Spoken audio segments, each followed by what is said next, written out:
David Bohm Seminar Series 1, Saturday morning, November 4th, 1989, Session 1,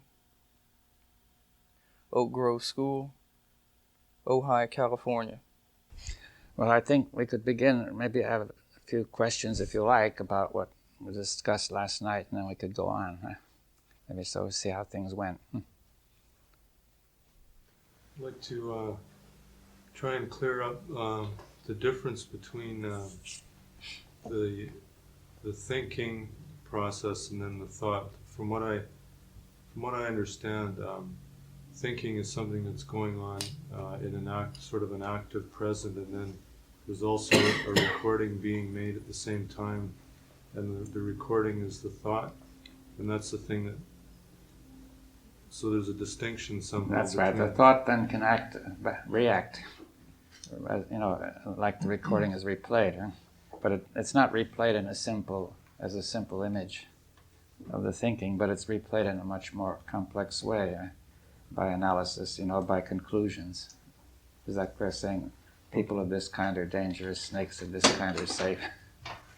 But the replay may not even reach your consciousness. It may just directly affect your attitude and your body. Okay. It may also reach your consciousness and induce more thoughts and thinking, right? Is that clear? Okay, so when I look at myself, what I see is when I'm having a conversation with someone, that there's sort of a conversation going on, but there's also thoughts that are popping in at the same time that are coming up, that are sort of reactions from before. So I guess so the conversation in the present is kind of the thinking process, and then the thoughts that are popping up are the memory that's coming up. Yeah, but they sort of fuse, you see. You can't, they're not distinguished in your consciousness. You see, for example, even things that happened long ago will pop up and affect the way you see that person. Right, okay. Or even happen to other people who are similar. Okay. So the net result is the fusion of what is happening at present and the effect of the past. Okay. So I guess what I'm getting at is how, I know it's not a question that you can ask with how, but I mean, I'm aware of this going on when it's happening. I don't know what it is that's aware of it, but there's a perception or sensitivity or whatever to this process going on while I'm having the conversation. And I recognize that there's nothing that can be done about that as far as an action goes, or some other part of the mind trying to say, well, you have to stop doing that or change it or modify it or do anything about it. But it's just it's just paying attention. And I'm wondering about that other factor. Yeah, we haven't come to that yet, but I could say there is clearly an awareness and attention, a perception, a sensitivity, which goes beyond memory, right? And this may be imitated by memory, because memory, one of its functions is to make an imitation of what happened, or an image, which is an imitation, right? And sometimes they're fused, and we often don't distinguish between the responsive memory and the immediate. But we could say that there is more to the mind than just memory. There's perception, there's attention, awareness, sensitivity, understanding, perhaps more, you see. Now, but I should also add that we said last night that the feelings that came up as felts too at the same time. You're getting a lot of feelings from the past, as well as thoughts, right?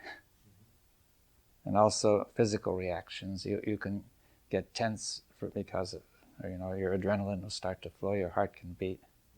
It's like a computer that can operate all this stuff, right? So the best is to think you form not only an image of the past, but a program based on the past. Right? You last night formulated unintended consequences of wrong thinking. or wrong thought. And last year when we all participated with the type A, B, and C think, the participatory thought, I wondered whether mechanical thought was participating also. Yes, every thought participates, but it affects things. It affects at least the way you see things and respond, right? Because as one is reacting to daily life with thoughts that are arising as a result of certain situations, sometimes one doesn't feel one is acting. Yes. Well, that's a reaction, but still it's participating. You see, the thought inevitably participates in your whole consciousness and your reactions, right? So one is actually causing certain things. Thought is causing them to happen.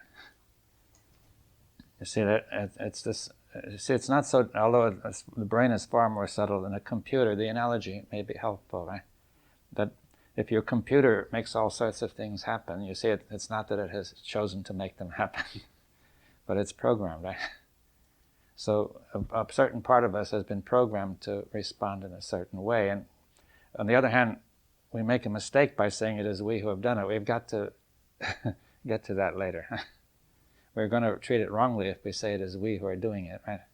In fact, that is not very coherent or clear, right? We have to clear that up. But we find it hard to accept that a lot of our actions are fairly mechanical and automatic, or a lot of our thoughts and felts. But by not accepting it, we give it a wrong significance and a wrong value. And therefore, the action is wrong. By not accepting what? That it is mechanical. You see, we tend to think everything that comes from me is vital and alive and real and true and so on, right? Necessary. Maybe we think it's everything that comes from me is fresh. Fresh and new. And new and fresh. And essentially it's like a frozen food and not fresh. But I don't know about it. I think it's fresh, jumps out, but it can be really very frozen from the deep freezer. Yeah. My memory. Yes, it jumps out from the deep freeze with the microwave, right? It's put in the microwave. You get a little excitement, the heart of the excitement is the deception that this is fresh and natural and spontaneous. Yeah, so it doesn't mean we don't have what is fresh, but we mix it up. We're not clear, right? And it's a very serious mistake to treat it as fresh when it is not. So we pay a lot of money for the frozen food we are living our daily life. Yeah, we get indigestion too. Discovering a new usefulness for technology here. What? We're discovering a new use for technology. Analogy. David, you said you've made the distinction between thought and insight, and I wondered if you could go over that very briefly. Well, maybe we'll come to that later, you see, but I'm saying that there is something beyond thought, which includes, the first thing that is beyond thought is, I say, sensitivity. For example, if your thought is not coherent, something tells you before you know it consciously. Is that clear what I mean? You get a sense of it. It's not quite right. Is that clear? Now that is sensitivity to what is incoherent. Right. Now that is crucial, because if you lack that sensitivity, or if it's repressed, then you can do all sorts of crazy things and they all look all right. You see, now that is the basis of awareness, that sensitivity, right? You see, now I say that the senses are an extension of sensitivity. You see, one view is to say that we get information from the senses and then somebody inside starts to look at it, right? But on the other hand, I say that's too simple. We say there's a basic sensitivity of the whole system, and the senses are part of that. You see, I'm enabling you to be sensitive to what happens outside. You can also be sensitive to what happens inside. Now, without that sensitivity, then you can do everything wrong and it'll all look right. And that will be a bad mistake, you see. It will lead to unintended consequences. And you won't even know even that you have unintended consequences. You only know you've got trouble, you see. So that's the first point. You see that we have thought, feeling, no, thinking, feeling, thought, felt, the state of the body. We have a general sensitivity which includes the senses. It includes sensitivity to the state of the body, to the emotions, to the thoughts, to everything that's happening. That, right? It's all one, right? Now, from there you can say that's a kind of awareness, you see. From there you can go on to build it up, to see what does it mean, right? If you sense incoherence, then the next thing is what does it mean, right? Right? You see, I remember there was the fact every time you get a feeling, there's a natural tendency implicitly to be asking what does it mean, right? I remember there's a song we used to sing in in grade school, saying the Lorelei, saying, "I don't know not what it means that I am so sad today." You see, but you see, this shows the way it works. That he got a feeling of sadness and very naturally asked, "What does it mean?" And he says, "I can't find out what it means." Right, and that created a problem. You see, so the mind, that's the natural relation between the intellect and the emotions. The emotions, if it told you what it means, then you say, okay, I know what it means. It's not so important, or else it is important. If you can't find out what it means, it will be troubling. So, you see, that goes next, to see the meaning, right? Meaning can become very subtle. Now, ultimately, what we see, we cannot see anything unless we see the meaning, right? The meaning is what puts it all together. We may see a lot of things all over the place, and they don't mean very much, right? But if we see how they all work together, fit together, we see what it means, right? You see, now the word meaning has three meanings, you see, according to the dictionary. It has significance, which means sign. It means it's pointing to something or telling you something, right? It means value. It means a lot to me is the same as to say it has a high value, right? And it means purpose. That is, I didn't mean to do it, means it was not my purpose, right? Now, those three meanings are interrelated. You see, it's not accidental, I think, that these three happen to come together in the English language, that they are closely related meanings. Because nothing will have high value unless it signifies something to you. Right? You see, you could say, you walk along the road or somewhere and you see a jewel, a precious jewel, so suddenly your whole system is aroused. It signifies something of very high value, right? Now you see, value is what moves you, right? Value has a root, valor, valiant, the same root meaning strength, right? It's something, you could say originally value was just felt, you see. If something, in other words, something would move you, and that was the value, right? The sense of value. Later, people made a word for it, and then you could refer to it by the word, and later the word itself could call up the felt of value, right? Is that clear? So it gets more complex, huh? So meaning signifies, then you have value, and then you have purpose, because if something has a high value, it will interest you and give you a strong purpose, right? You see, so all of that's involved in the process, right?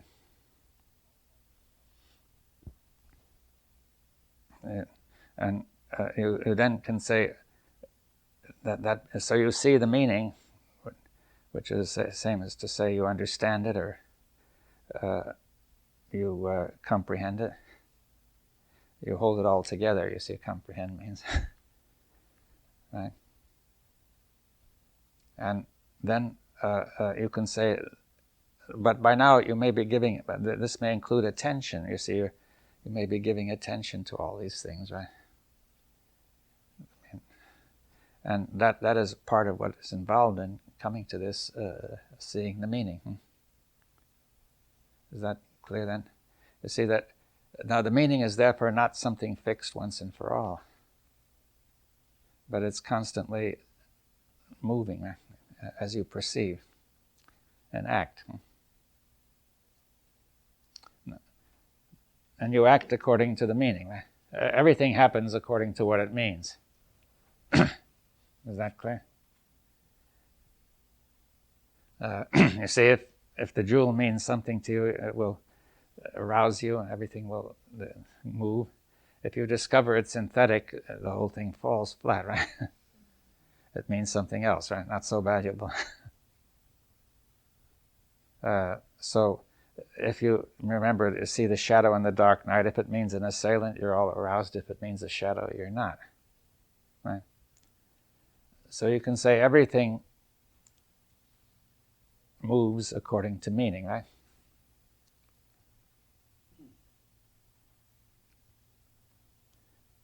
Is that clear? Anybody want to discuss that? Maybe I like to talk in terms of examples that I've seen in myself, because that helps me to understand. One time I was really anticipating or looking forward to watching a program on television, and in fact I'd been looking forward to it for about 3 weeks, and the night I sat down to watch it, I can't remember what it was, but something came up and it wasn't on, and there was a profound sense of disappointment, and I felt this felt came up or whatever, okay, and I was really starting to kind of embody it or get into that, and then I was looking, I don't know, whatever was looking, but there was a perception at the same time that the disappointment arose from the fact that I had been so strongly anticipating this thing. And when it didn't happen, that's when the disappointment came. Mm-hmm. And the perception of that was, it erased the disappointment, it disappeared. And I'm wondering if when you're talking about meaning, if that, the perception and the meaning and the action, because it wasn't a conscious thing, it was just, I didn't decide, well, I'm not going to be disappointed anymore or anything. It just sort of fell apart, or I don't know. If this is this what you're talking about? Yes, I think it's a good example. That you see the changing meaning that it had for you as you went through that, right? You see, the first meaning was something wonderful was going to happen, and your whole system was ready for that, right? And then it didn't happen, and therefore there was a reversal, right? It meant something bad. You see, the pleasure and pain systems are very closely connected. You know, that I saw once an article showing that, see, you could put a wire deep in the cat's brain and touch a pleasure center. With a very light current, it looked very pleased. With a somewhat heavier current, it looked angry. And then with a still heavier current, it looked enraged, but still somewhat pleased. Some pleasure in that, right? But very near each pleasure center are pain centers. So when pleasure is aroused, pain is aroused. They come to a sort of a blend, right? Which has a certain meaning, right? See, every pleasure sensation is mixed with a certain amount of pain. But you don't notice that because they're blended to the net sensation, right? Now, if you suddenly remove the pleasure, what's left is the pain. You see, and then vice versa, if you suddenly remove, when there's pain, pleasure comes in. If you remove the pain, the pleasure. See, if you stub your toe, you will then, as it goes away, you'll get pleasure. Right? So therefore, pleasure and pain connect in that way that they're inseparable, really. And therefore, the failure to get the expected pleasure is painful. You see, because the anticipation of pleasure produces pleasure, that stirs up the pain centers to counteract. So you're in a state of balance between pleasure and pain waiting. Suddenly it doesn't happen. The pleasure centers are gone, not acting anymore, and the pain centers act for a little while. You see, now, so it then means to you something painful. Now, then you see the thoughts could come up and say, this is terrible, and so on, keep that going. But then you could begin to look and see the meaning that this doesn't mean very much, right? It has no value, right? Now you see, if you have the thought, this has a very high value, then it keeps going and builds up, right? Because whatever has high value is given strength in the nervous system. Is that clear? So if you say it doesn't mean very much, then it'll go, right? So you see the meaning was changing, and the whole thing changed, right? But in each phase it was acting according to what it meant. The meaning may come from the thoughts and felts, or it may come from real thinking and feeling and sensitivity. Would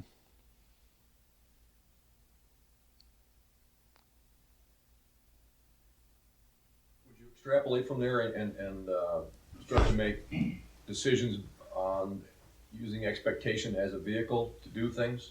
Well, you can do that up to a point, but you have to realize that it's somewhat treacherous, you see. And expectation, you have to go on the basis of expectation. I mean, on a reasonable expectation, right? Based on reasonable assumptions. I mean, like the floor will stay stable. That's right, except when there's an earthquake. Yes. So that's a reasonable expectation, not always fulfilled. And you can act that way. Now, but the trouble is that you don't notice the emotional effect of, on the pleasure and pain and of that expectation, so that when it's not fulfilled, you get a shock, right? Now, then you don't understand that shock. You take it to be something independent of thought,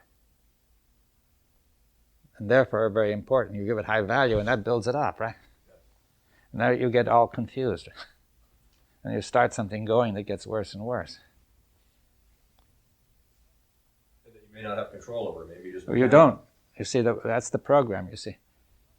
You see, unless you understand the program, how it works, you cannot control it. See, even with the computer, you can't control the computer if you don't understand what to do with it, right? So you have to understand. We're not going to discuss the mechanism of the program. We don't know that, you see. Nobody knows that. But we're discussing roughly the question of how does it work, in the sense of how does it work in relation to what we do and so on, right?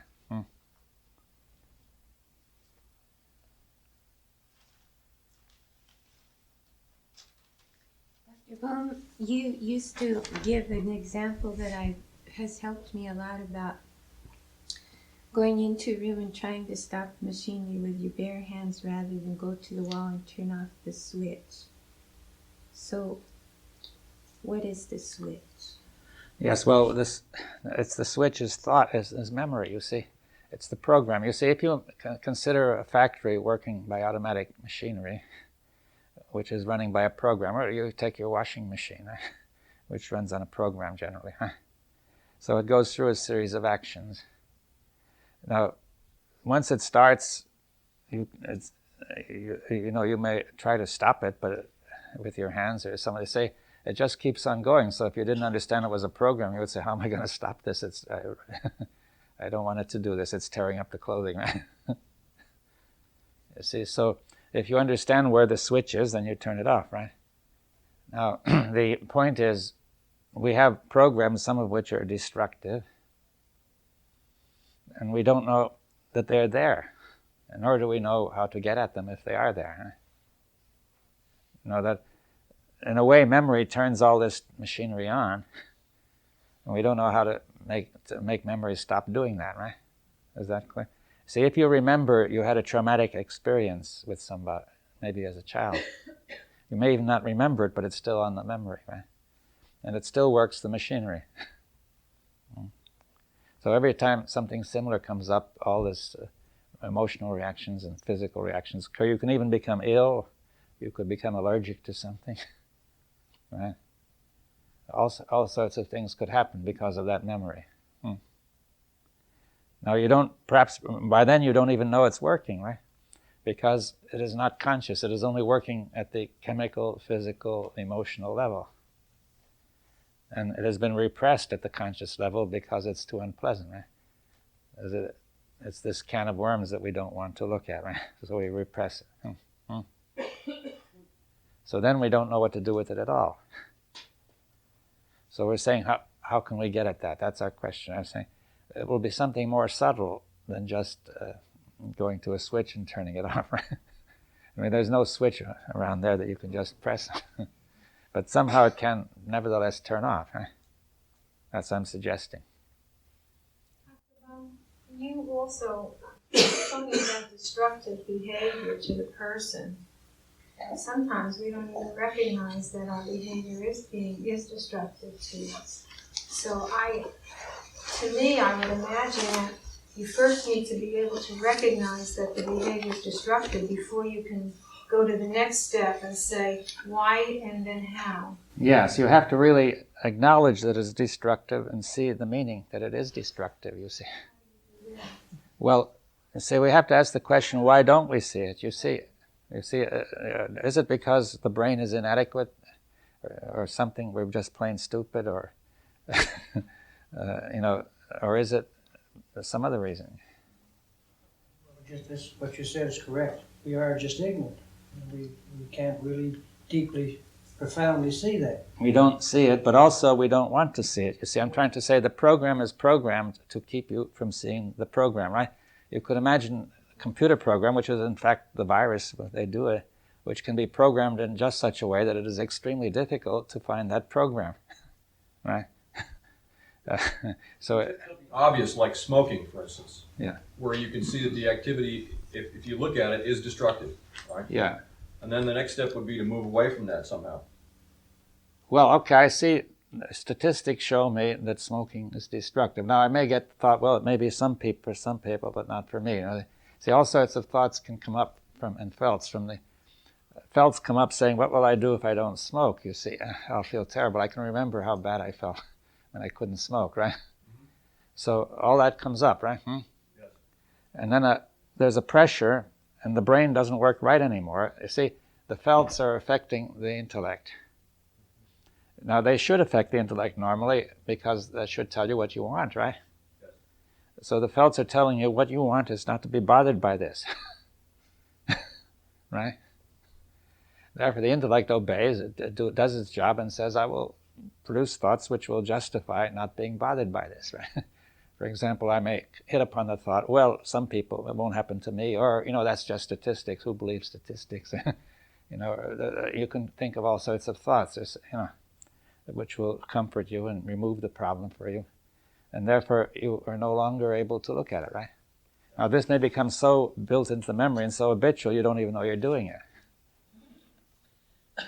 You also, at some point, identify yourself as a smoker. In other words, there's a whole underlying assumption that you are something, and that this action is a function of that identification, too. Yes, that's another thought we'll come to, saying the thought which is what am I and what are my interests, you see. There are thoughts which define that. You see, I am a smoker, therefore if I am a smoker, nothing will change it. You see, I am a human being, I don't expect to be an eagle, right? Right? So it's saying I am a smoker, I don't expect to be a non-smoker, so I just better take my chances with being a smoker. I have no choice, right? Could even be in the form of a vivid image, just sort of seeing oneself smoking and holding a cigarette, which might feed back and bring about that behavior. Well, yes, all that's part of it. Like that's the advertisers do that. For example, they will show a picture of somebody driving a car through a beautiful country and enjoying himself a great deal. And and you're invited to identify with that person and say, when I buy that car, we'll be in that situation too, right? I can anticipate all that good feeling. And therefore, we get the urge to buy the car, right? Now, that's all the machinery of the memory, right, at work. There's also people who are, they feel a lot of guilt and they feel very bad about themselves and they want to be destroyed. Well, that could come about too, you see, that see, as a child, you may say, people made me feel guilty. See, that the whole education tends to make people feel guilty, saying, you ought to be this way, you ought to be that way, you ought to be able to do this. If you don't do this, you're not an acceptable person. Nobody will love you. And so on and so on. You must pass the exams, you must be proficient in this and that, right? You must do this, you must treat your parents in this way, and so on, right? Now then, if you don't do it, they say you're bad, right? The child may resist this at first, but at a certain stage, the child will accept it, because the child is in the position of having to accept from older people and parents and so on a great deal, because he doesn't know anything better anyway, right? He has to accept it as true, right? So at a certain stage, he can't resist anymore, and he just says, that must be true. They know, I don't know, right? Or else I'll punish them by just behaving that way, right? And they'll be sorry. You see, they're not sorry, right? It gets worse. You see, it doesn't work, you see. So, therefore, one way or another, he gets to accept the thought. He identifies himself as guilty, right? And then that's very uncomfortable, so he begins to think, how can I be not guilty? Well, maybe I'll please these people by doing this or this or this. But maybe it won't work, you see. Also that I observe with people that I work with, that being so little and having the parent tell them things, horrible things, like, this is the ugly one. Yeah. Or this is the one that, whatever. They feel so bad that they feel that they are the mistake. Yes, they accept from the parents or the society or the teacher or their friends some statement, assumptions as to what they are, right? See, they identify. And they operate from that. That's right. Now then there's no way out because it's on the program and they don't know about the program, right? So every attempt that they make to help, to improve that, makes it worse. You see, for example, there's a statement, feeling that one thing people do about guilt is to pass it on to somebody else, you see. That they find it so unpleasant that it's much more pleasant to say somebody else is the guilty one. You see, that's a way of getting rid of the unpleasant feelings in the body, right? See, the body comes up with unpleasant feelings and the emotions. The mind then says, what does it mean? Well, I have got a lot of unpleasant feelings and I can see because I feel guilty. If I weren't guilty, I wouldn't have them. Right? If maybe somebody else is the guilty person. If I accept that, all the feelings get better, right? Right. You see, so you can see self-deception going on all the time. Incoherence of thought. There's thought which engages in self-deception is not coherent, not consistent. Right? It is really destructive and it's worse than useless.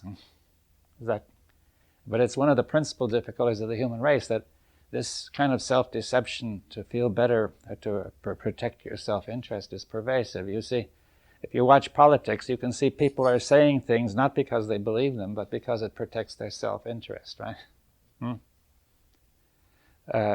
All around, international relations are the same. Right? So, you see, instead of thought should be moving toward being correct, right? And consistent and coherent. But if it moves the other way, then, see, thought may make a mistake. It's always likely to make a mistake because it is not complete. Right? It doesn't cover everything. But if you can acknowledge the mistake, then you can start moving to correct it.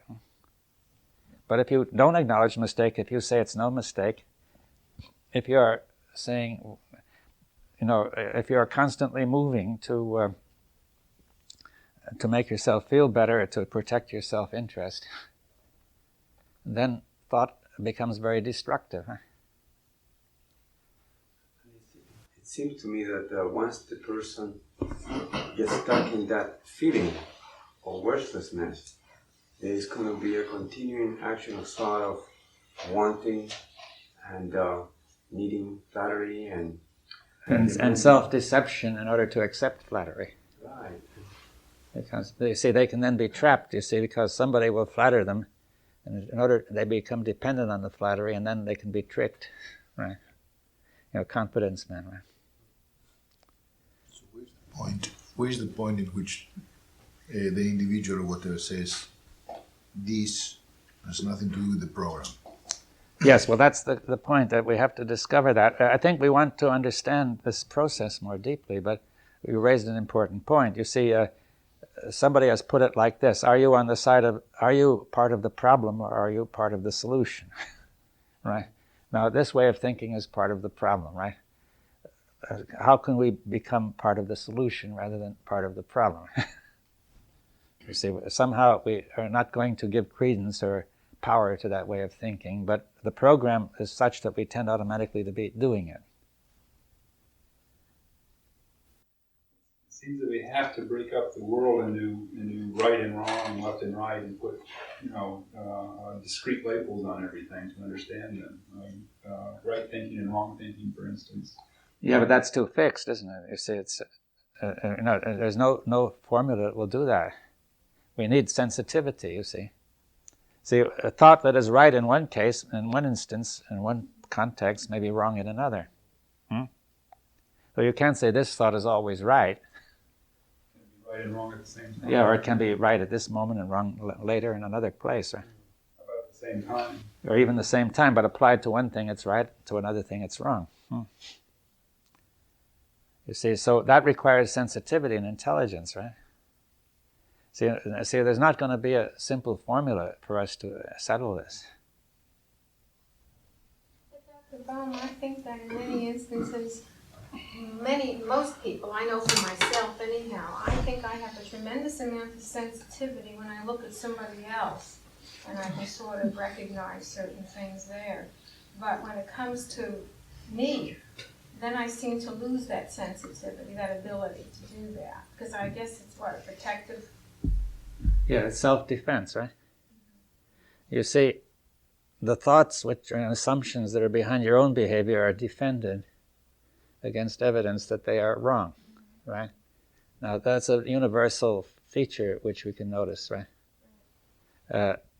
You can easily see how that might come about, because if you once identify with something, then you will treat it as part of yourself, and you will defend it if it's under a threat, right?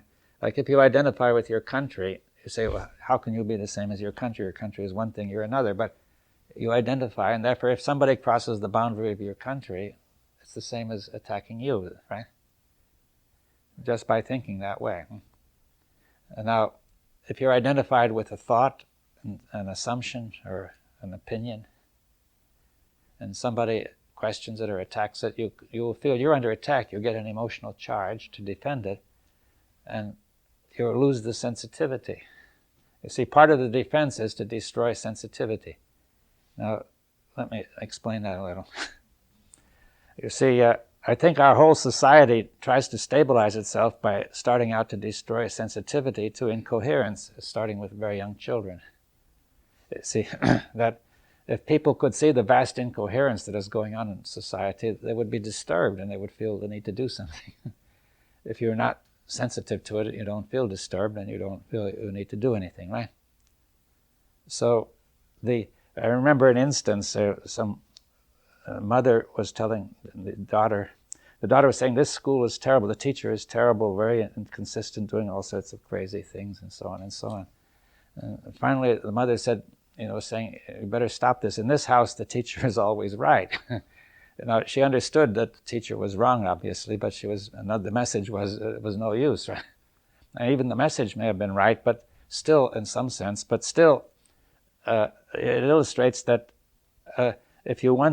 that the whole thing is, in order to avoid this sort of trouble, children, starting with very young children, we are trained to become insensitive to incoherence, right? If there's incoherence in our own behavior, we thereby also become insensitive to it, right?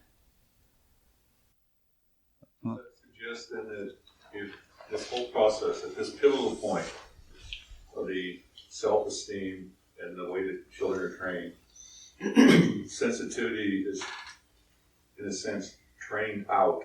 Yeah. Can it be retrained in? Well, I think we've got to go, I would put it another way, we have got to become sensitive to the insensitivity. The sensitivity is not all gone, it is just sort of asleep, right? So it's not an easy answer of retraining in a method. No. Right. That would be more of the same, I'm afraid, you see, but because to attempt to train at this level is already to encourage insensitivity, right? Training may hold on some levels, but not at this level. But is sensitivity a quality that can be trained by a method? No. I think method implies only to mechanical qualities, but not to this essential quality, it is within us and can be awakened, but not trained. That's right, yes. The computer can be trained, our memory can be trained. Yes, that's sensitivity. Yes, that's my suggestion. Maybe I wasn't clear. That the idea then comes back through all as part of whether it's part of the problem, part of the solution. That some of the suggested solution is all we have to do is retrain, which is part of the old Yeah, Right. that's right. So very often people trying to find the solution still fall into being part of the problem, right? See, that's where the trouble is. The human race has tried countless ways of solving all this, and most of those ways are more of the same. Because people already are rather insensitive to what's going on, so they don't notice this. If you look, this has happened to me a lot of times, maybe you'll see a cat run over on the highway or a bird being shot by a hunter. And you look at something and very deeply somehow it affects you, and there's a compassion, I'll use that word, in which you actually feel something missing from yourself. But what we never seem to be able to do is to look within ourselves and see the mess that we are. You've been talking about it, Krishnamurti has talked about it for 60 years. We never see ourselves as really ignorant, pathetic, all these things. That if you can really see that, then you have, what comes is sort of an automatic compassion for yourself, for the pitiful human being you've been, conditioned through your childhood, etc., all these mechanisms that you've talked about. But if you can really deeply see yourself, there's a compassion just for it, just like I don't want to step on a spider because there's something magnificent about it. But you see, you have compassion for yourself, and with that comes a sensitivity. I don't know if you can explain it, but it's actually something that can happen to you. It's, I don't know if you can put it in words, but it's happened to me, and we never really see ourselves. Well, that's part of the insensitivity. You see that to have, it's a sort of a chicken and egg question. No, sensitivity can be blocked by various happenings. Let's say living in a concrete desert, removing ourselves from this concrete desert to real proper nature, sensitivity again appears. It's a blockage of sensitivity what is in every human being. Yes, well, society has arranged things in countless ways to block sensitivity. Some are intentional, some are not, some are accidental. But in order to stabilize the particular arrangements that society has set up, people have accepted insensitivity. You see, let's take a case. Let's see. We could think of the whole history.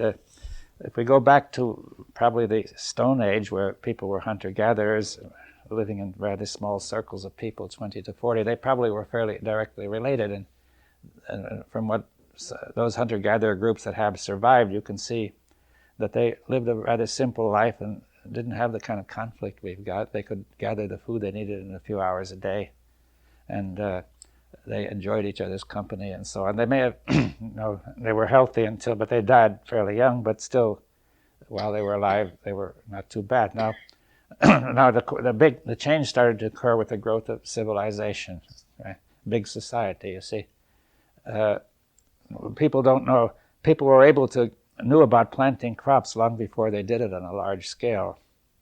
You can see why they didn't do it on a large scale, because who would want to do all this backbreaking and labor if he could just go out a few hours a day and get his food, right? Now, but then maybe food became short, right? And they had to do it. And they produced a great deal of food that way, and then the population went up. It went up too far to go back to the old way. So they were stuck with agriculture and technology, right? Now, they had to develop more and more agriculture and technology, and they couldn't stop the population going up. The more food they produced, the more it went up. So they never really caught up with it, you see. And now you produced large societies where people didn't know each other and where there was no simple relationship. You had to have authority to have somebody run the thing. Somebody else might want to run it. You had to induce fear in people to get them to accept this authority, right? You had to implant in the memories of people a certain amount of fear, right? Then you had to have possessions. People had to own them, or the state or king had to own them. And see, you got in conflict with the hunter-gatherers who would gather your crops and hunt your cattle because they thought it was normal. And you had to fight them, and you had to justify killing them and saying this is perfectly right and normal and moral. You see, you began to engage. You had to become insensitive, you see. Tribes which are warlike are already far beyond that primitive Stone Age, that they're organized as warriors, and they condition the child as a warrior very early. tremendous pressure on the child to be a good warrior if he's a male, right? And but still, in order for them to go out and kill others, they had to do a long war dance in which they would excite themselves and perhaps justify it and saying, why it's right for us to do this, and so on, you see. And as it went on then, building up to bigger societies, and you had to, see, as technology developed, you got metals, more and more weapons, and more things that people could covet and be greedy about, and so that would arouse their desire. And also, at a certain stage, the metal weapons allowed a few people to dominate a great many. Right? Yeah.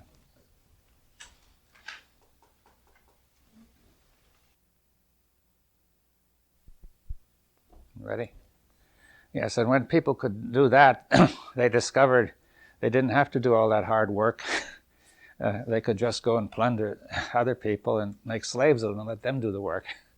Then I have to say, this is really a right thing to do. You see, nature was ordained it that we are the masters and they are the slaves. So they had to become insensitive to the absurdity of that.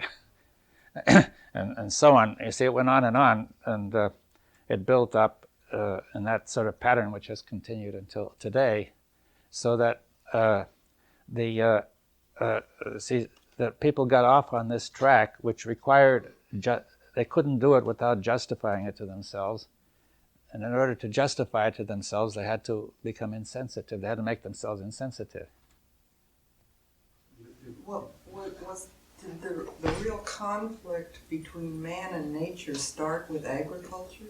Well, maybe before, for all I know, but you see, certainly it got a lot worse with agriculture, but it wasn't too bad even then. You see, the conflict got, as people went out into cities and began to develop more technology, it got worse. So, see, for example, once they discovered iron, which was not only useful, which was discovered because it was good for weapons, but they discovered you could make very good axes out of it as well, and then they began to cut down trees at a vast rate. You see, somebody told me that when the Iron Age came to Denmark, they cut down all the trees about 2,000 years ago. And of course, the Romans did the same thing in the Mediterranean in order to get masts for their ships. So the further technology developed, the more they came in conflict with nature because they didn't realize what they were doing, right? All they thought was, well, nature is unlimited, we're just going to go in there and take what we want, right? And the more technology you have, the better you are at doing it. See, it took the Romans a couple of centuries to make their deserts, but with chainsaws, we could make one very much faster. You see. Isn't there it seems to me there's a strategic mistake in assuming that technology is not part of nature, and perhaps part of, and that in fact it's not the same universal mind that makes a flower made technology.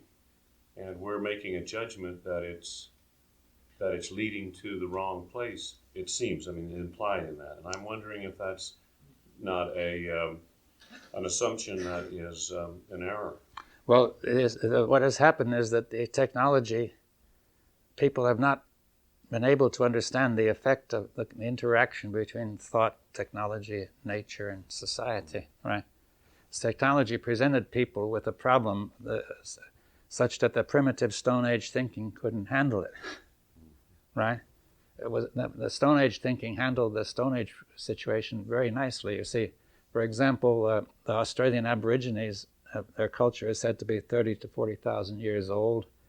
They have had no serious conflicts, no organized war. They have conflicts, but they have been in harmony with their land for that long time.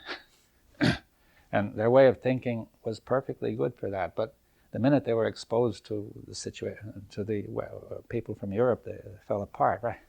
They couldn't handle that, you see. So but I think that as soon as people got things like, things that would arouse desire, like golden ornaments and so on, and things, the possibility of wealth and comfort and so on, it aroused these felts and thoughts which they couldn't handle. They didn't know what was going on. The whole thing affected the brain profoundly. It produced tremendously powerful memories. And also made more powerful because they were implanted in people by systematic education, telling people this is the way it's got to be, right? This is normal, this is real. Yeah. So, so technology, people did not manage to make the change into technology in a coherent way. They started something which never really worked. You see, there has never been a civilization which has survived. We're surviving, but nobody has great confidence in that. Now, but every civilization has gone under, mostly because of its own inner incoherence. It seems to me that as we are observing the thought process as a process, what you've been talking now, it seems to me that I'm hearing is that the problem of conflict and destructive behavior that we're seeing in the thought process right now is a multi-generational process of thousands of whatever. 10,000 maybe. 10,000 whatever. So we're dealing with something that is already solidifying almost in the laws, in the structures of the society, and it's a very difficult. Well, I think we have to look at all that. You see, that we have to try to understand the source of the problem if there's to be any possibility of our approaching it, you see. Now, the source in somewhere, you see, I've used this analogy a number of times. If you have a stream which is being polluted close to the source, and people try to remove it downstream, it doesn't work. It's not much use, right? You see, pollution is pouring into the human mind somewhere deep close to the source, incoherence, and we are trying to remove bits of it by the same methods which are producing it in the first place. And it has never worked. You see, if you go back those 10,000 years, it didn't really work. But even civilizations that started out, with quite a good promise, they decayed. Passed from parents to children and to the children, and it cannot stop. No matter, it can get a little bit better, but it won't stop. As it gets better, it gets worse. But you see, the new situation now is that technology has gone so far that we can destroy the world in a great many different ways. You see, and the more technology develops, the more we'll be able to do this, right? See, so technology will not solve the problem. You see, that if anything, it could make it more dangerous. Right? You see, the point is, our thought is much less coherent than the thought of the Stone Age people, but we need thought which is much more coherent. Technology requires extremely coherent thought. So it's like the pain of disease, or like disease itself, in the sense that it's got a purpose, and the purpose is educational. Right. Technology.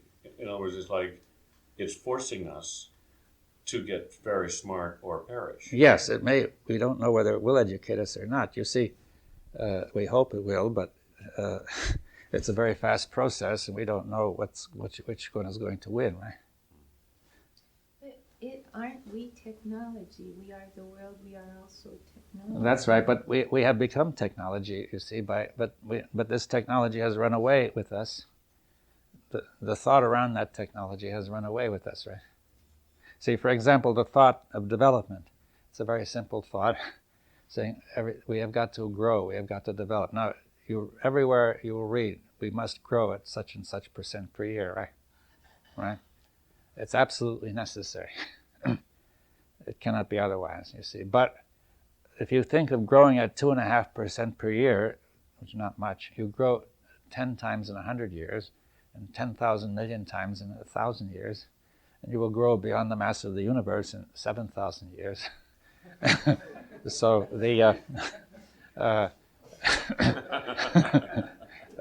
obviously something will stop you before then. And in 1,000 years, there will be 1 trillion people per square mile at the present rate of growth.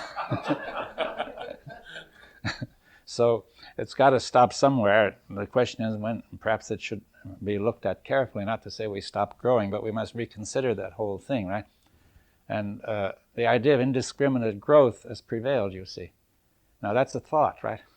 Now that thought has taken hold. People have said, not only have thought that it's absolutely necessary, but a large number of our society has become so arranged that it doesn't work unless we grow, right? Everything starts to fall to pieces if we don't grow, right? That's exactly the state of a cancer, right? A cancer exists by constantly growing until it kills the host, right? It kills the person. So so we have to reconsider and saying, is growth absolutely necessary, you see? But you will find that people don't want to look at that because it's, again, too much self-interest is at stake, right? We have become involved in this false process so that our self-interest is invested in that false process, right? Therefore, we won't admit that it's false. Yeah. Yeah. I remember when I was a young girl studying history, we were told we had to have a favorable balance of trade. Favorable balance of trade. And I kept thinking, if every nation had a favorable balance of trade, how could they do that? It didn't work. Yeah, well, that's again a case people don't think it out because it would disturb self-interest to think that out, you see. That is, that people are convinced that the welfare of their country depends on that balance of trade. Now you see, the Japanese are having an extremely favorable balance of trade, but it's creating very serious problems. If they were to cause the collapse of other countries, their balance of trade wouldn't mean anything, right? See, we're all interconnected, and people don't want to think that, right? You see that, so you can see here are thoughts there are felts connected with every one of those thoughts. Is that clear? They're not just thoughts sitting there intellectually telling you what's right, but every one of those thoughts has behind it a felt. You may not notice it, but if it's challenged, it will be there, right? You will get an emotional charge. See, people would have defended the notion of balance of trade quite emotionally, I think. And other notions are defended in the same way. Maybe we can look at the process that causes that fixing. Like, as you say, when I'm challenged, when I have something that I really believe in, whatever that might be, somebody challenges that, I feel an immediate defensive or fixing posture. In other words, I become sort of rigid in my response to whatever's coming at me. I sort of solidify. Something comes up and solidifies to meet that. So it's like then it's like an opposition. Yes, well, that's a very good point. See, the thing is to say, notice, and we'll come into that, what happens actually when one of your assumptions is challenged? What happens to you mentally and physically? To be sensitive to it. Could we go back to that word sensitivity and how you're using it? Yeah, well, in this example I could show that suppose you say the balance of trade is what I believe in. Right? Our country must have a good balance of trade. The Japanese evidently believe it, and they take very strong measures to make it difficult for anybody to sell stuff in Japan. Right? And that is, though they probably don't like to admit it, and so on, right? And it creates all these problems. Now, suppose you're a Japanese and somebody wants to come in and sell motor cars in Japan. And you also want to sell, so certain feelings will come up when that gets going. Do you see what I mean? A feeling of opposition. Now, nobody notices that. They just simply act, right? And say, well, we will pass this law, making it difficult to get in there. But suppose instead you became sensitive. Said, what's going on? Suppose instead of balance of trade, suppose we take something else closer. What would it be? Can you think of an example? You alluded to the fact that maybe society intentionally desensitizes the population for its own purposes rather than what's the best interest of the individual. So could something like violence on TV or whatever? Yeah, well, that's desensitization, yes. Roosevelt saying, speak softly and carry a big stick. Yeah. You see, all of that's a desensitization, right? You see, saying, I have my interest to protect, right? I can do that with a big stick, right? Or also there's violence all around on the television and so on, and people get used to it, right? They don't seem to be moved by it. But you see, at first, if you see that violence, it will have a big effect. And gradually it has very little effect. It seems that when somebody lacks something, has an interest, an invested interest, and when he's confronted with that, he's naturally going to contract psychologically and solidify. When somebody is willing to feel good about himself, he's going to extend the boundaries and going to feel. He's going to extend and give room to the other people's feeling. It's a process of contracting and expanding psychologically. Yeah, but contracting and expanding are kind of metaphor, right? Yeah. I mean, now, what actually happens, you see, can you watch what really happens? I mean, the body doesn't actually contract and expand, right? So that's a metaphor for something. But how do you feel it? You see, I think that's what we have to go into. So it seems that when we contract, we become very active. There's a lot of motion. Where? In the knee. Where's that? I don't know. Well, but you mustn't accept that. You see? Through the awareness, our awareness. The body goes through stress. Yes. Yes. So that, I think we will have to, let's make 5 more minutes and we'll have a break, right? Now, the body goes through stress. But we don't notice that, right? We're not sensitive to it anymore. No, we got used to it as we got used to violence, right? As we got used to incoherence of the teacher, right? We got used to living in a society and we're insensitive to it, yes. Yeah. We have a whole habit, a whole program for becoming insensitive. Once you do it once, it's not just that you've done it, but you had the tacit thought behind. This is the sort of thing I always have to do whenever I'm confronted by that sort of thing. I must become insensitive, right? You're living in a polluted stream, but that's normal. Yeah, you think that's normal. Right. You see, right? Yes. So, and therefore you don't pay. You say it's not important, right? It doesn't demand attention. It doesn't merit attention, right? You're saying that that's the only way it can be. Yes, and therefore why pay attention to it? Doesn't have much meaning. Not important, no meaning, right? It requires no attention. You don't have to be sensitive to it. Or a projection. Right? Yeah, all right. So that's all thought which is on the program, right? It keeps inventing new justifications, so that suppresses the sensitivity even of the body, of the organism. It's an ongoing process of desensitization. It keeps inventing new justifications, so that to like convincing the aliveness of the body, suppressing the sensitivity of the body. Yes, and of the emotions. And of the emotions and the fresh feelings. And of the thoughts. And of the fresh thoughts. So the program becomes a dictator of the organism. Yeah. The memory programming. Yes. Non-stop. Non-stop. Yeah. Right. Non-stop. That's right. Finally, it seems we have non-stop memory programming. Well, it's there ready to work all the time. It can jump into action every time, right? Anytime. It's there. The program is always there. And whenever the occasion arises, it jumps into action, right? Like a reactive insect. Well, that's a good picture is a crocodile.